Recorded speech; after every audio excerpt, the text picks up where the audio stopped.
Welcome to the Mindset Hackers podcast, where we will help you level up both personally and professionally. Don't forget to hit the subscribe button so you'll never miss an episode. Now, let's get going. What is up, Mindset Hackers? Thank you so much for joining me here today. We've got a really cool guest. She is a returning guest. She's a colleague and a friend of mine. But what was really cool about having her back on this episode is she actually has the highest ranked episode that I've ever done. And I've probably done close to 100 episodes now. So it's really cool to have her back. We found each other in a joint mastermind. And then since then, we've been collaborating on a lot of stuff. She is the CEO of Faith Fitness. She's a transformation leader and a high six-figure coach. She recently started something that we will reveal later on this episode. Natalie, how are you doing today? Simon, thank you for the introduction, brother. I'm good. I'm feeling good today. I am energized. I am feeling excited, and I'm just happy to be in front of you. Like, to be quite honest, I've been looking forward to this.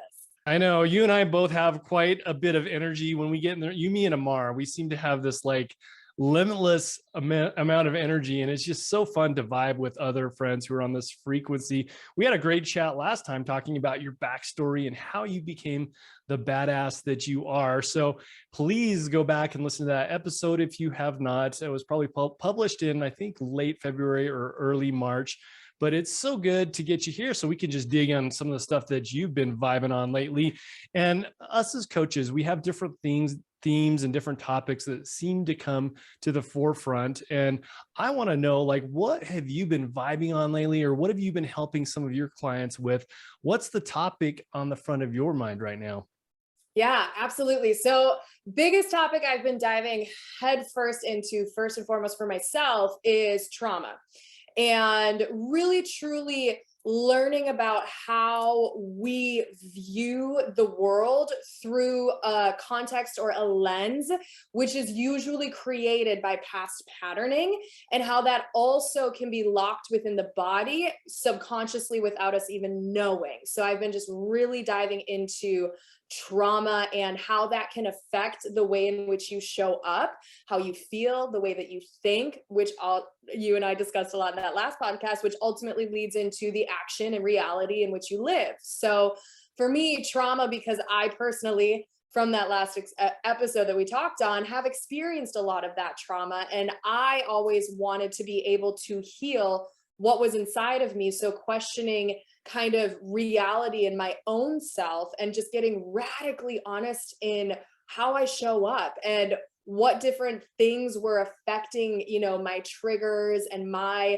responses, and not having that high level energy that we now definitely have elevated, but wanting to know, why did I not wake up with that high level energy every single day? And being able to dive into that and really truly helping my clients through that has been magical. I mean, there's probably no other word that I can use, but magical, because unfortunately we don't know what we truly don't know. And I just want to continue to bring awareness and value to everybody to know that life doesn't have to be the way that it is if you're not loving every part of it. So yeah. Ooh, that's vibing with me really high right now, because I always talk about how the subconscious acts like on autopilot. And a lot of times we don't even realize the decisions that our subconscious is making on our behalf. And I totally agree with you. Like, the lens that we view things, that's not necessarily the lens, and that's something that can be changed out. So this is good. We're going to talk about how trauma impacts this, how it creates a lens that you might not, a filter that you might not even be aware of.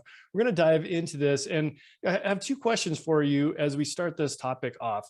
The first question is, I would love to know, like, how you define trauma, because I know that, when I was younger, I used to think trauma was something that had to be like really brutal on you, something like physical or mental, that just, something that I could never imagine. But, the reality is, like, even as kids, like, things that I might not have considered trauma can actually be trauma. So I'd love to hear a little bit more about your definition of that. And then, like, tell me why this is so important to you at this time. Beautiful question. So to me, I believe that trauma is anything that creates like a physical effect on your nervous system. So when we look at trauma, there's kind of like big trauma and then smaller trauma. And for me, big trauma is going to be those, abusive childhood, rape, car accidents, death of somebody you love, those types of things. But what we tend to look over is the smaller style traumas, which you could be, as a child, watching a movie or playing a video game, and you could be having a physical reaction to something that you don't even realize, like maybe something violent, maybe something that happens on the TV, and that gets locked in your system, and that then generates how you act and react in the world. And so for me, it's something that will create like a physical like shock to the body, shock to the nervous system. And so what we also don't understand is that there's all sorts of different levels of trauma. And when we come into the world, we're these beautiful, pure, innocent beings that have no necessary experience in that moment. And everything that we see, that we hear, affects us in some certain way. And when we go through, a childhood experience, especially between the ages of 0 and 6, that can get locked very deeply and play on repeat for the rest of our lives. And I love to use stories. And as an example, I was left at a park when I think I was probably 4 or 5 years old. My brothers, of course, were supposed to be watching me. They were not. And so I walked outside of the park and I sat on the curb and I sobbed. And in that moment, I made up a story in my mind that I am always going to be left alone. Nobody loves me at 4 or 5 years old.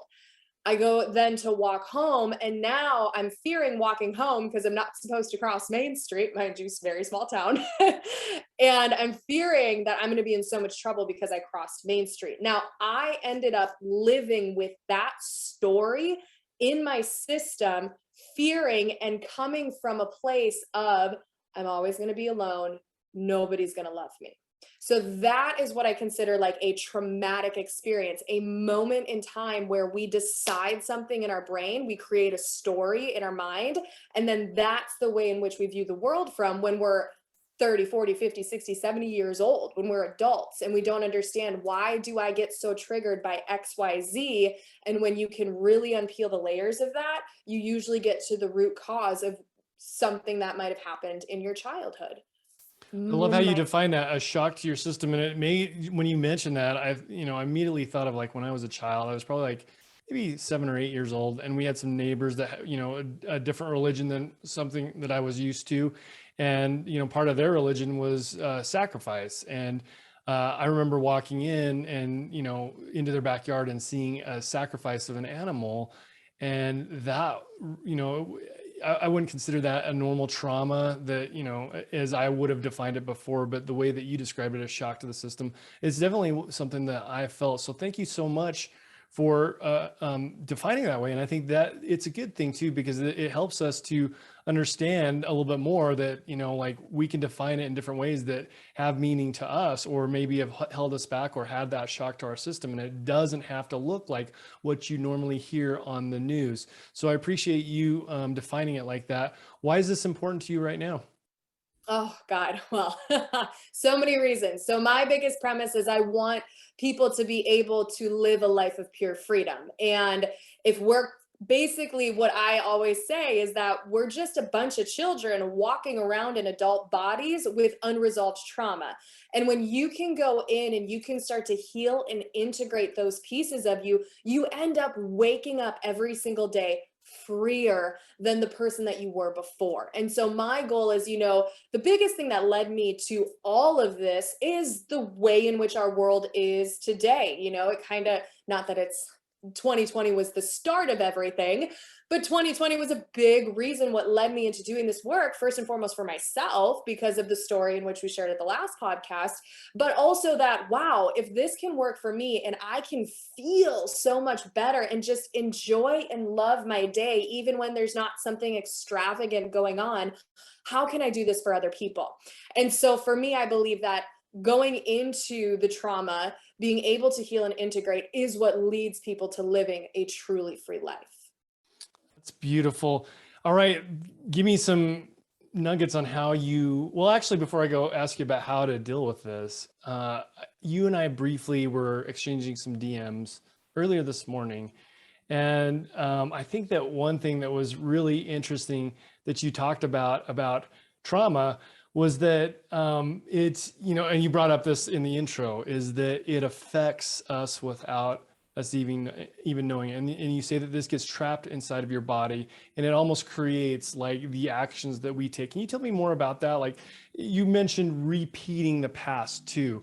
I want to know a little bit more about that. How are we like rehashing the past and living in a paradigm that existed before and not in the future because of this? Tell me a little bit more about that in the nervous system. This is extremely interesting to me because it's stuff that I hear Joe Dispenza talking about. So I want to know more. Yeah, absolutely. So for me, it's like, okay, so you have a physical reaction in the body when you experience a traumatic event. And so when we're playing on our pattern and we're playing on repeat or taking or reacting, I always tell everybody reaction is taking the same action. Okay. So let's say you're going down the road or you're driving down the road and you get triggered. Somebody cuts you off, something happens. Now, what happens is your body is secreting certain hormones. Your body's going into a state of stress, even though let's say that trigger really wasn't that big of a deal. It might have been somebody cut you off, or you might have spilled coffee in the morning, but that trigger then starts to affect your entire day. You get angry, you get frustrated, you get anxious, your heart starts to beat faster. You might even have a little bit more of that pit in your gut. Well, if you actually were to be fully, which again, I just want to make a statement. We're never going to be fully healed as long as we're having this human experience. But if you're able to heal that trauma from your past, you're not going to show up in that trigger isn't going to extensively affect you as it has been. So what happens is your body goes into fight, flight, or freeze mode when you experience a trauma. Now, some people don't realize, but even getting broken up with, let's say you had a girlfriend or a boyfriend in the past, and all of a sudden they cheated on you, they left you, they broke up with you. That's a story trauma. That's a massive trauma that's so heavily overlooked because most of us usually go through that in life. We all go through breakups. That's a story trauma. So that for me was a big one because I was left after about a 2.5 year relationship completely blindsided, had no idea that nothing was going on. But in that moment, what had happened is that my reality, in which I thought was my future and my past, gets erased. So what I thought was reality is no longer reality. So that was a shock into my entire system. And that's where you live with that, kind of depressed feeling every single day. So being able to understand that, you could be doing all of the work with the journaling and the talk therapy, and those types of modalities are wonderful. But if you're not addressing what's actually happening within the body that's playing on repeat, because again, if all of a sudden your heart starts pounding and your mind is only there to fix problems, period, that's all she's there to do, she's going to try to find a solution. And sometimes people's solutions to the way in which they feel might be alcohol at night, might be drugs, might be addiction to exercise even. And so this is a way that we can understand that energetically, we're energetic beings. Everything is energy, like we've talked about, So if something happens to our nervous system, it's like stuck energy that keeps replaying every single time you have a trigger. And on your conscious level, you don't realize that that trigger might be because of your 4-year-old child self getting left at a playground or a park. You're thinking that it's the asshole that cut you off in traffic. So ultimately, you're like, oh, that guy cut me off in traffic. And now you're starting to excrete a frustrated sort of emotion. You're starting to have all these physical feelings going on within your body. And now let's say you go to work and now you're irritated walking into work. Well, you're putting off that frequency now. And now everybody comes to me saying, I want to be happier. I want to be healthier. I want these different things. Well, if everything comes back to energy, then we have to be able to go inside and be able to shake up that energetic stuck trauma so that we can allow it to move through the system. And what that looks like is emotion, because emotion is just energy in motion. So your tears, your anger, all of those feelings, if you suppress, okay, Repression is suppression, suppression is repression. If you suppress all of that, then you're going to start to feel like you're almost like a chameleon in this world, just trying to mold yourself so that you can fit in, but you don't understand. All of a sudden, you have anxiety, you have ADHD, you have OCD, you have all of these different things that are happening, and you don't know why. So, when you're able to go in there, allow yourself to emotionally feel without trying to attach to it, without saying, oh my gosh, I'm feeling this, therefore I'm that. Oh my gosh, I'm feeling anxious, therefore I have anxiety. Oh my gosh, I'm feeling anger, therefore I must be depressed. Allowing the emotion to be there and realizing that you are not your emotion. The emotion is from the past. Okay.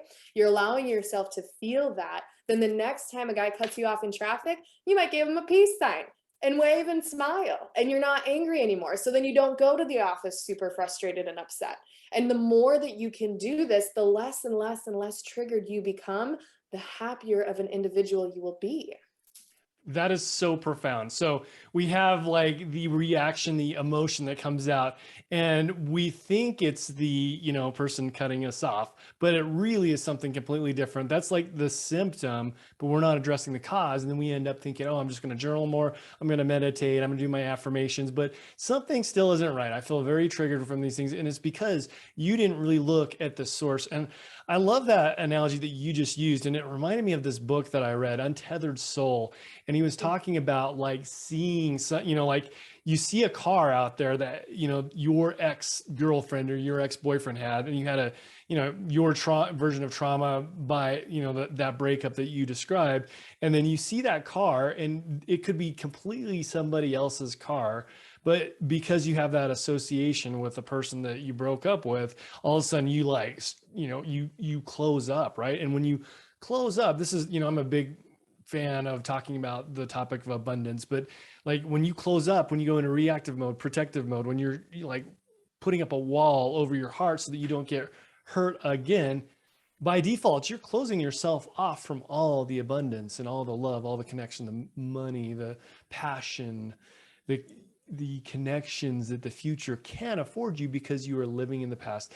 That is brilliant. And I really hope the listeners of this episode understand how profound what you just said is. So let's move on to, you brought this up briefly, is addressing it. So, we start to become a little bit more aware of these things that are triggering us and using the emotions, our reactions to track this down. What's the pathway to how do you peel back the onion layers and find out what it is? How do you connect the symptom with the root cause? That's a beautiful question. I feel like that's still being researched today. So for me, in my coaching sessions, I'll usually take, once I've done a few sessions with a person and I feel that they're ready, I will take them into kind of a meditation where we can kind of start to peel back the layers of when was the last time you felt that you didn't trust XYZ? And when was the last time that felt familiar? Do you have another experience? So it's really kind of walking back through memory lane a little bit until you can land on the earliest experience when you felt whatever it may be that would be triggering to you. Like, oh, I said something and somebody, didn't hear or see me in the way in which I wanted to be heard or seen. When I was 6 years old, I was trying to grab my mother, my father's attention, and they always were just too busy working. And so I always had to be the one to take care of myself, whatever it may be. Well, then right there, you can start to ask, okay, in that moment, let's say there was a big, like a traumatic event. Hey, you went up to mom and said, hey, I want some attention, and she might have yelled at you or got angry or even got physical with you. And in that moment, you decided, wow, I'm not deserving of attention. So therefore, now let's say you're 25, 30, 40 years old, and you're like, somebody might be trying to give you a compliment, like, oh my gosh, I loved that presentation that you gave at work.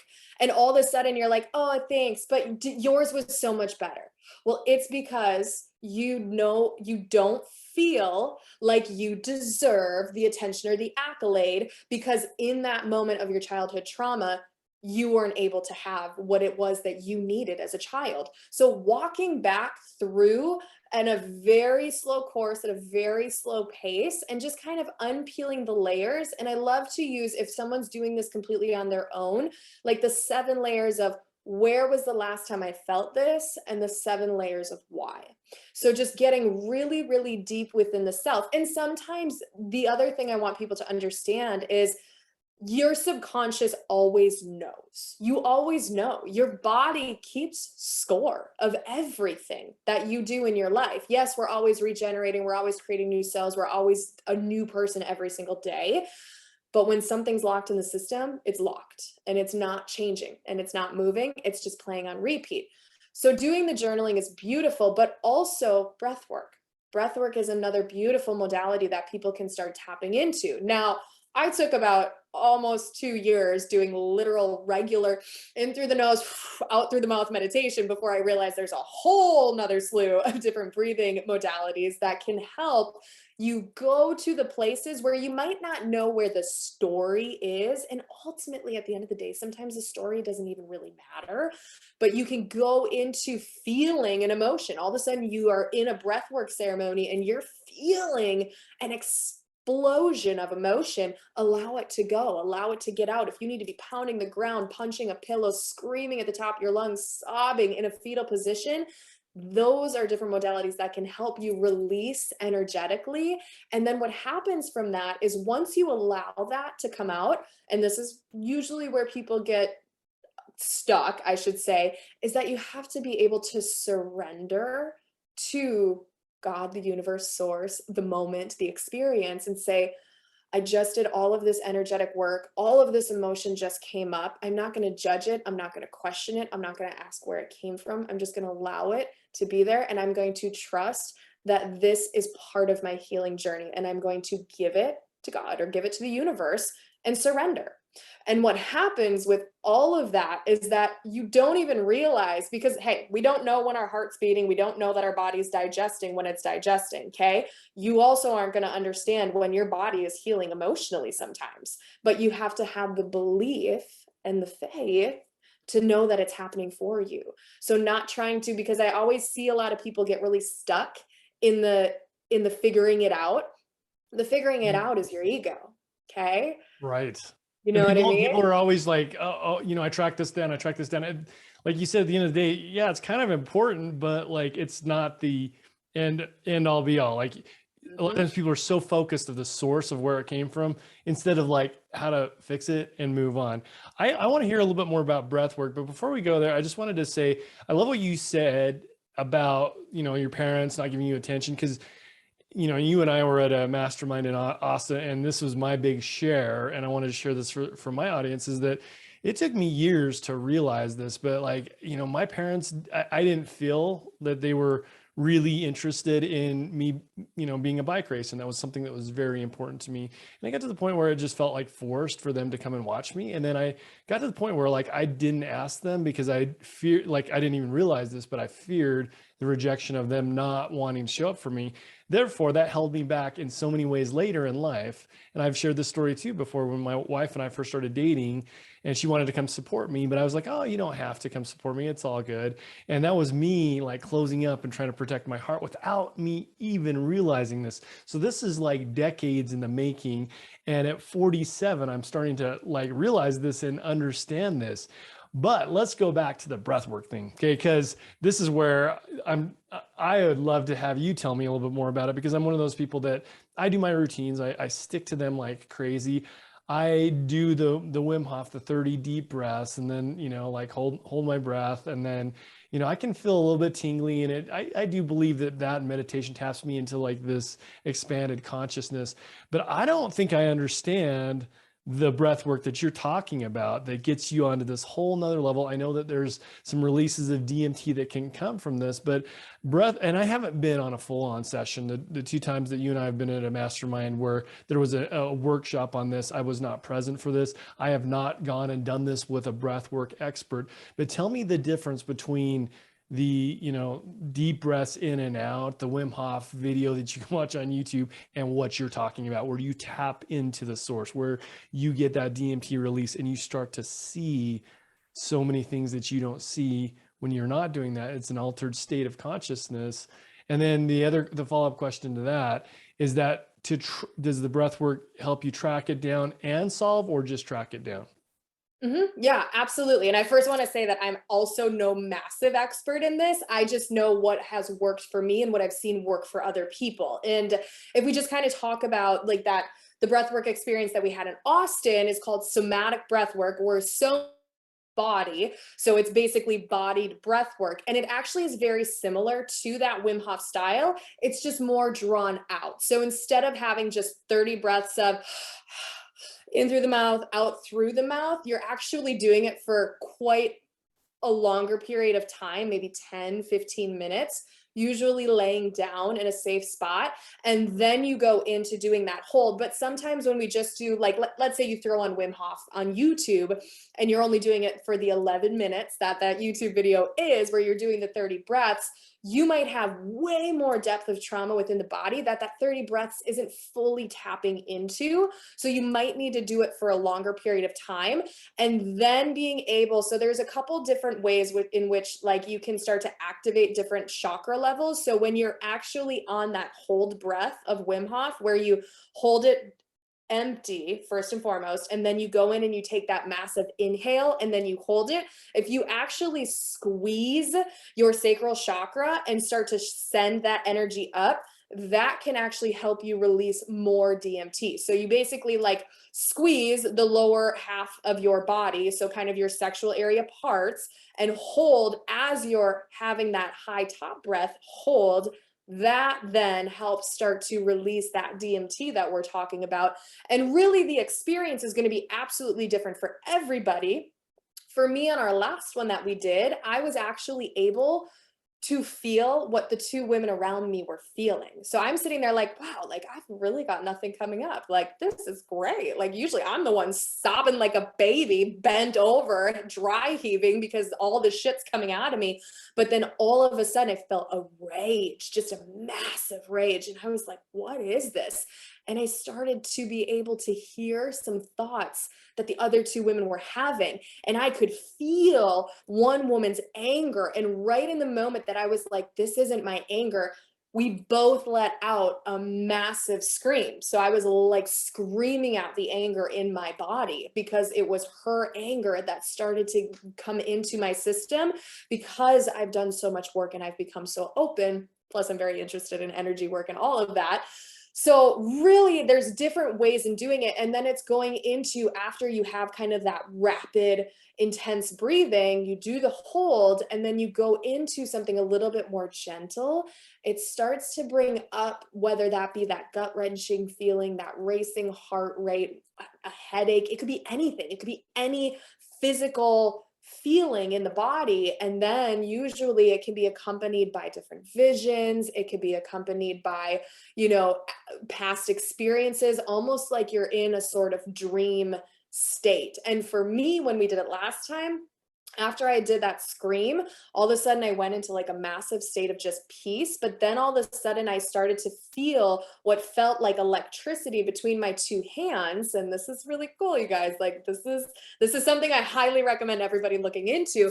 But then I could actually, what I was doing, because I'm like, okay, you know, of course I still am having this human experience. So my mind is like, oh, what is this, Natalie? Like, what are you thinking this is? Like, is this legit? Like, all bullshit. Are we sure? So I'm like, okay, you know, I'm going to test it. So I'm feeling what felt like lightning going in between both my hands. And I started moving it up. I just started moving my hands up and down my body, and I could feel that lightning, or that like that intense energy in every area that my hands were hovering over. And then I ended up having some beautiful experience where I was basically the female Thor going to Washington, D.C. with my Thor hammer and just like eradicating and bringing all this beautiful unity and wonderful freedom for every single person in America. So clearly my experience was more of that, but there's something about it where we always feel like, you know, people want to try to figure it all out. And I go back to that, is like, even in somatic breath work, it's not about figuring it out. It's just about releasing and trusting the process. So I believe that one was that was the most powerful breath work experience I've had. I am not personally a facilitator, but that definitely is on my potential to do's, because I am so interested and I did have such a profound experience. But there's so many other ways. I mean, even this morning I was listening to a different podcast and talking about like the breath of fire, where you are doing a very rapid breath through your nose, in through your nose, out through your nose, and you kind of move your hands out straight, bring them out in front of you, and come down. Well, what that's supposed to do is that's supposed to bring you more higher energy, but at a in a calm way. Because sometimes we think of really high intense energy, and some people that might scare them because it might feel like anxiety, where this one actually keeps your nervous system calm, but you have a more heightened state of awareness and energy running through you. So I love it. This is a perfect example of how there's this convergence now of science and some of these practices that have been around for hundreds of years. And in the past, and maybe there are still, obviously the communities that I involve myself in don't look at this stuff as being too woo-woo, but there probably is a big part of our society that does. But it's cool because like the neuroscience is starting to align with some of these practices. And this is exactly what we're talking about. And I love that you are speaking of this in a deeper level. And for the audience, if you're not aware of what DMT is the active ingredient in the tea ayahuasca that helps a lot of like Indian cultures, and far past just Indian cultures, but a lot of cultures tap into an expanded consciousness. And DMT is not from the tea. The tea just helps you release what's already in your body. DMT does help with expanded consciousness. And I love that we're tapping on this. And here's the thing too. So when Natalie was talking about this experience of being the female version of Thor, or this energy, this lightning going between her hands, like, here's the deal. Like the human race at any given time throughout history has always thought they know everything about what's going on. And it takes a very, very rare human being to say, look, we just haven't figured this out yet. We don't know. So I do believe at some point, like some of the stuff that Natalie and I are talking about will make a little bit more sense when the science catches up to the practice, or vice versa. But the important thing to realize is there is a lot of really cool stuff, a lot of cool data, a lot of research that is starting to show the benefits of some of these, what was once considered woo-woo practices. And what I got from you, Natalie, on that last segment, before we jumped into that, I asked you, like, is this just to track it down, or is this how you solve it? And when you were talking, I realized, well, it doesn't really matter. It's the doing the work and the search for you becoming a higher version of yourself and addressing the things that you are trying to avoid. And the solution will come in its own way that is completely unique to each and every person out there. All right, Natalie, here's the fun part. I want to leave a little bit of space at the end of this podcast to ask you what's been going on in your world. I know you have a really cool, exciting announcement that I would love for you to share with these amazing mindset hackers that listen to this podcast. What have you got cooking in your world? Oh, I'm so excited. Yes. So I just released my first podcast ever, called the Mind Body Freedom Podcast, where basically what Simon and I are talking about, we go into everything to do with the mind, neuroscience, neuroplasticity, the body, breath work, breathing, just basically how to live a limitless, totally human optimized life. And so I'm really, first and foremost, thank you, Simon, for announcing that. But it's called Mind Body Freedom. And it's a podcast, and you can either find it, you could go to my Instagram. I do have a link in my bio at I am Natalie Spaeth. It's available on Spotify, Google, and Apple Podcast, anywhere that you want to find it. So that's my big new project that's been released, and I absolutely love it. And it's just me just spitting fire, just like Simon and I are doing here. So that is definitely my big number one for right now. I'm so excited about that because Natalie, she's just got a way with words, and I'm sure you can appreciate that after hearing this episode. It just flows out of her. I think both of us have like found our voices. And, for me, I know that podcasting was not something that I really thought I would be so interested in. It actually scared the shit out of me to talk to a microphone. And now I do it all the time. I do it 2 times per week. So we'll leave the notes in, we'll leave the links in the show notes. I'm so excited. Any other projects you got going?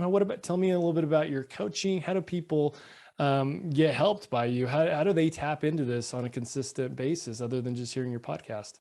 Yeah, absolutely. So you can reach out to me via Instagram, Facebook. I am I do have a website that is still in design mode right now. I'm waiting on my guys to finish that. So hopefully soon that will be done and you'll be able to just shoot any inquiries. You can just shoot me directly, direct message and say, hey, I'm interested. And basically from there, we just get on a phone, we'd get on a phone call and we just talk. And I just want to get to know you and see where you're at. And if I'm the right person and somebody that can help you be somebody who wants to finally live that freedom lifestyle that you deserve to live. I love that. You know what? That is the best way to sell, by the way, is no expectation, no forcing, just like, hey, let's get on a call and talk and see if there's any congruence. That right there is a lesson in sales. All right, mindset hackers, you know the drill. Please share this with somebody who could use this episode. I know that you have a friend out there that might find this extremely fascinating or might need to tap in and find a way to deal with some trauma that's holding them back and help them live a higher frequency life. Make sure you drop some stars on this podcast. Just reach down, grab your phone. If you're on Apple or on Spotify, it's really easy to leave some stars. I appreciate you tuning in, Mindset Hackers, and I will see you on the next episode.